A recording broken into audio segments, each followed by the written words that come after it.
Olá, prepare-se, porque o que a gente vai analisar hoje não é só uma mudancinha de regra, não. É, na verdade, uma das maiores, se não a maior, revolução digital que o Brasil já viu. E ela está acontecendo agora, bem debaixo dos nossos narizes, dentro da Receita Federal. Ok, vamos lá. Reforma tributária, criptoativos e inteligência artificial.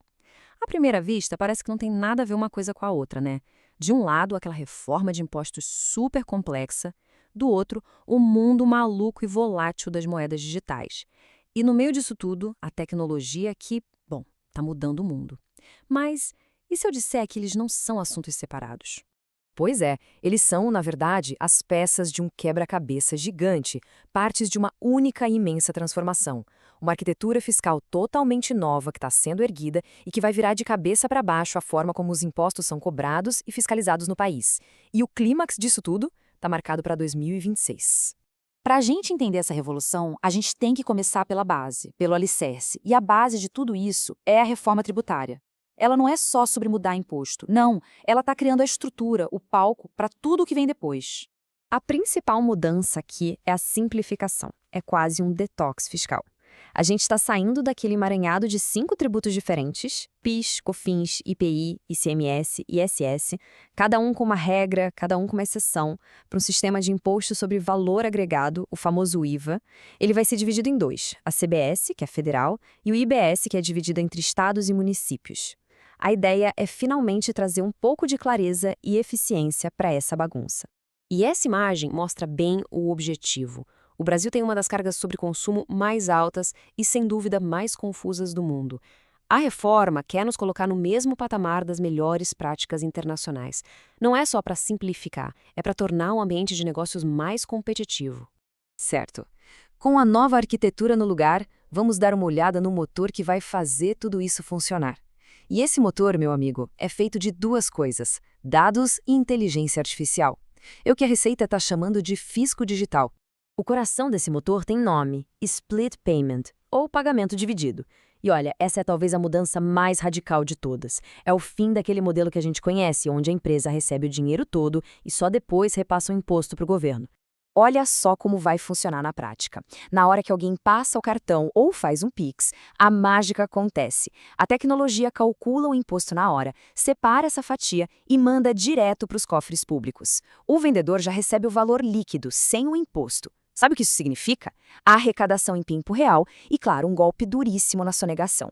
Agora, imagina o volume de informação com cada transação sendo monitorada assim. A Receita Federal vai passar a lidar com uma quantidade de dados, nossa, é monumental. Centenas de milhões de notas fiscais por mês. É um verdadeiro tsunami de dados, como o próprio auditor Pedro Frantes descreveu. E como é que se lida com um tsunami desses? É aí que entra a inteligência artificial. O projeto Arpia é o cérebro por trás de tudo. O detetive que conecta todos os pontos. E ele não olha só para as notas fiscais novas do IBS e da CBS, não. Ele cruza essas informações com absolutamente tudo. Declarações antigas, operações financeiras, faturas de cartão, registros de imóveis e, sim, as novas declarações de criptoativos. Tudo se conecta. E por falar em criptoativos, um novo elo nessa corrente de dados foi criado, a Decrypto. A regra aqui é bem clara. Se as movimentações mensais com cripto passarem de R$ 35 mil, tem que avisar a Receita. E o alcance dessa regra é bem grande, viu? Não são só as exchanges brasileiras, que na verdade já reportavam tudo.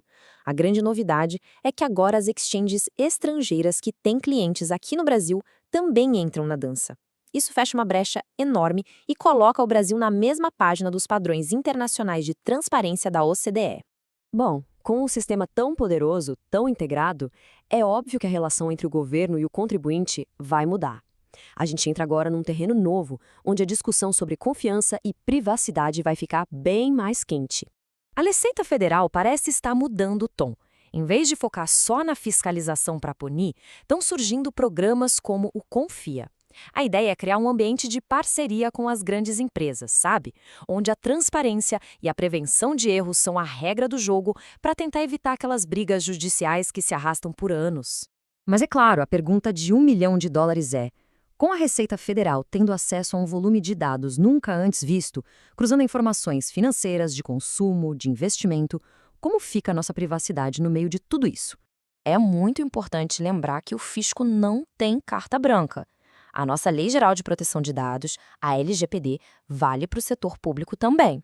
Ela diz que o tratamento de dados precisa ter um propósito muito claro e bota um freio no uso indiscriminado das nossas informações. E esse conflito não é só teoria, não. Já aconteceu na vida real. Em um caso, uma decisão do CAF, que é o Conselho de Recursos da Receita, acabou tornando público não só o nome, mas a condição de saúde supersensível de uma pessoa. Esse exemplo mostra perfeitamente a tensão que existe entre a transparência que os atos públicos precisam ter e o nosso direito fundamental à privacidade. Então tá, juntando todas as peças dessa máquina, a nova arquitetura de impostos, o motor de dados com IA e essa nova relação de confiança e privacidade, o que a gente pode esperar quando esse futuro finalmente bater à nossa porta? O ano de 2026 é o marco zero. Em janeiro, começa a fase de testes do IBS e da CBS. É um período de ajuste, de calibração do sistema. Em julho, a de scripto se torna obrigatória. E em 2027, a chave vira de vez com a implementação do imposto seletivo e, claro, a obrigatoriedade do split payment para todo mundo. No fim das contas, a grande questão é esta. A gente está caminhando para um sistema fiscal super eficiente, transparente e justo, que combate a sonegação de uma forma nunca vista antes? Ou a gente está construindo, sem perceber, uma infraestrutura de vigilância digital numa escala que a gente nunca imaginou? A resposta provavelmente está em algum lugar no meio do caminho. E é isso que a gente vai descobrir junto a partir de agora. Obrigada por acompanhar.